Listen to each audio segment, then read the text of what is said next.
We begin with the devastating carnage in Ukraine, where Russian invaders are unleashing relentless attacks against cities and civilians. Incredibly, against all odds, the Ukrainian military is holding the capital city of Kyiv from advancing Russian forces. Let's get right to Kimberly Chang live in our KTLA News Center with the late-breaking developments. Kimberly. Hi, new reports say Russia is now targeting cities further west in Ukraine than it has before. And the Defense Intelligence of Ukraine tweeted that Putin is preparing a terrorist attack on the Chernobyl nuclear power plant and said occupiers will try to shift responsibility to Ukraine. Also, the U.S. ambassador to the UN said today that Russia's false allegations of a U.S.-supported chemical and biological weapons lab in Ukraine could be a pretext for Russia to use those weapons against Ukrainians. Russia appears to be expanding its offensive by striking military airfields in the west of the country. A huge armored column that had been stalled for over a week outside Kyiv is on the move again. Satellite photos appear to show the massive Russian convoy split up and fanned out. The biggest advances were on cities in the east and south, including Mariupol,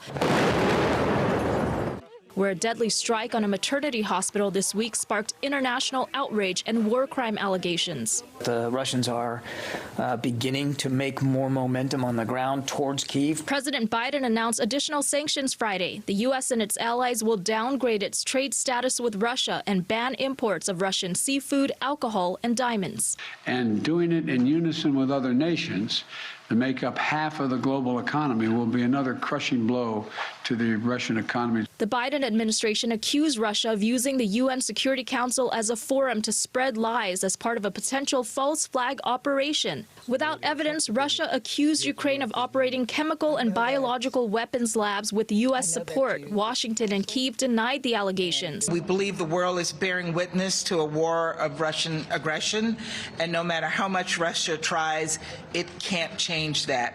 Russia would pay a severe price if they use chemical. Ukrainian President Volodymyr Zelensky said Ukrainian forces reached a strategic turning point and are moving towards victory in a war with a very stubborn enemy.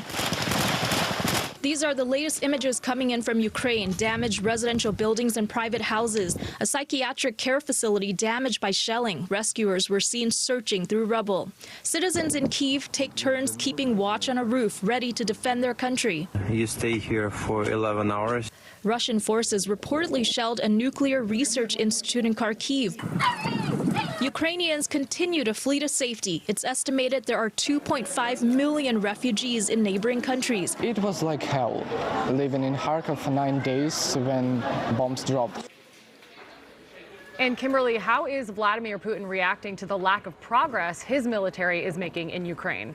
Well, Sam, Daily Mail reports that Putin ordered the head of the FSB's foreign service and his deputy be placed under house arrest after blaming them for intelligence failings, which led to embarrassing defeats in Ukraine, and that multiple Russian commanders have been fired since the start of the conflict.